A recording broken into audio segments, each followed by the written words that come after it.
पश्चिम बंगाल विधानसभा में आज पेश होगा एंटी रेप बिल। टीवी9 के पास बिल की एक्सक्लूसिव कॉपी। अपराजिता बिल नाम होगा। चार्जशीट की 36 दिन में मौत की सजा का प्रावधान। हर जिले में अपराजिता टास्क फोर्स भी बनेगी। जाति जनगणना को लेकर कांग्रेस के आरएसएस से सवाल। जयराम रमेश ने पूछा, जाति जनगणना के लिए इजाजत देने वाला आरएसएस कौन? यूपी सरकार के कर्मचारियों को राहत। संपत्ति की घोषणा का विवरण जमा करने की समय सीमा 1 महीने तक बढ़ाई गई। प्रॉपर्टी डिटेल नहीं देने वाली सरकारी कर्मचारियों की सैलरी रोकी गई थी। हिमाचल प्रदेश में सरकारी कर्मचारियों और पेंशन धारकों को अब तक नहीं मिली इस महीने की सैलरी। मुख्यमंत्री और मंत्रियों की सैलरी 2 महीने नहीं देने का फैसला लिया गया है। पीएम मोदी का आज से ब्रुनेई और सिंगापुर का दौरा। रवाना होने से पहले एक्स पर पोस्ट कर लिखा, दोनों देशों से रिश्ते और बेहतर करने पर बात होगी।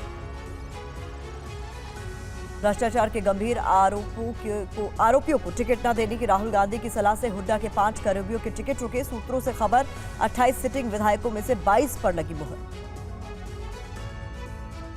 कांग्रेस केंद्रीय चुनाव समिति की बैठक में हरियाणा में इंडिया गठबंधन के साथ चुनाव लड़ने पर चर्चा। हुड्डा ने कहा, आम आदमी पार्टी ज्यादा सीट मांग रही है। राहुल गांधी बोले, वोट न बिखरे, ऐसी कोशिश होनी चाहिए।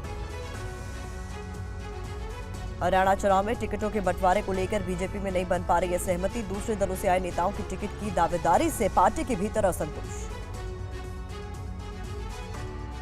मायावती ने भी बुलडोजर एक्शन पर सुप्रीम कोर्ट की टिप्पणी का समर्थन किया। एक्स पर पोस्ट कर लिखा, अपराध की सजा परिवार और नजदीकी लोगों को नहीं मिलनी चाहिए। निजी स्कूल के ट्रस्ट फंड में घोटाले के आरोपों को लेकर कोलकाता में कई जगह ईडी की छापेमारी। अलीपुर समेत कई इलाकों में रेड। पुणे में हॉटस्पॉट नहीं देने पर होम लोन एजेंसी के मैनेजर की हत्या। 1 आरोपी गिरफ्तार। 3 नाबालिग आरोपियों के खिलाफ हत्या का केस दर्ज। महाराष्ट्र के नांदेड़ के प्राइवेट कोचिंग सेंटर में टीचर पर 16 साल की लड़की के साथ छेड़छाड़ का आरोप। गुस्साए लोगों ने कोचिंग सेंटर में तोड़फोड़ की। उत्तर प्रदेश के प्रयागराज में एसआरएन अस्पताल में जूनियर डॉक्टरों की गुंडागर्दी। मरीज के बेटे और उसकी मां को पीटने का आरोप। पुलिस ने बदसलूकी की गई।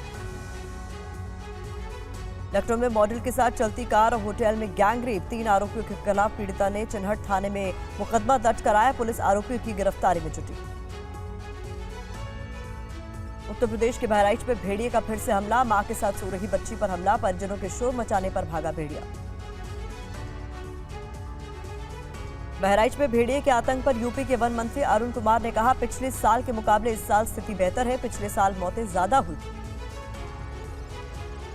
उत्तर प्रदेश के लखीमपुर खीरी में फिर दिखा गन्ने के खेत में बाघ। पिछले 6 दिनों से वन विभाग की टीम बाघ की तलाश में जुटी।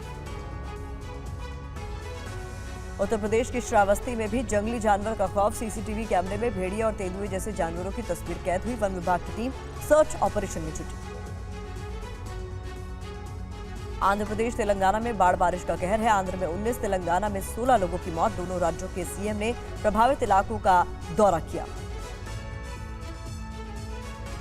आंध्र प्रदेश के विजयवाड़ा में राहत बचाव में जुटी एनडीआरएफ की टीम। हेलीकॉप्टर के जरिए बाढ़ में फंसे लोगों तक खाने पीने का सामान पहुंचाया जा रहा है। गुजरात के नवसारी में मूसलाधार बारिश से अंबिका नदी का जलस्तर खतरे के निशान से ऊपर। निचले इलाकों में बाढ़ का खतरा बढ़ा। नाडियाद में भी बारिश से जनजीवन प्रभावित। गुजरात के भरूच में भारी बारिश की वजह से जनजीवन ठप। गांधी बाजार से फुर्जा तक बाढ़ जैसे हालात। दुकानों और मकानों में 2 से 3 फीट तक पानी भरा। हिमाचल प्रदेश के सिरमौर में नेशनल हाईवे 707 पर लैंडस्लाइड। सड़क के दोनों ओर लगी वाहनों की लंबी कतारें। गांव का जिला मुख्यालय से संपर्क टूटा। उत्तराखंड के रुद्रप्रयाग गौरीपुर राजमार्ग पर पहाड़ी से बोल्डर गिरने का सिलसिला जारी है। केदारनाथ यात्रियों के लिए परेशानी बढ़ी। सऊदी अरब के मक्का में बारिश से जगह जगह भारी जलभराव। हर तरफ पानी ही पानी नजर आ रहा है। जिद्दा में भी हालात बिगड़े। अंडरपास में भी पानी लगा।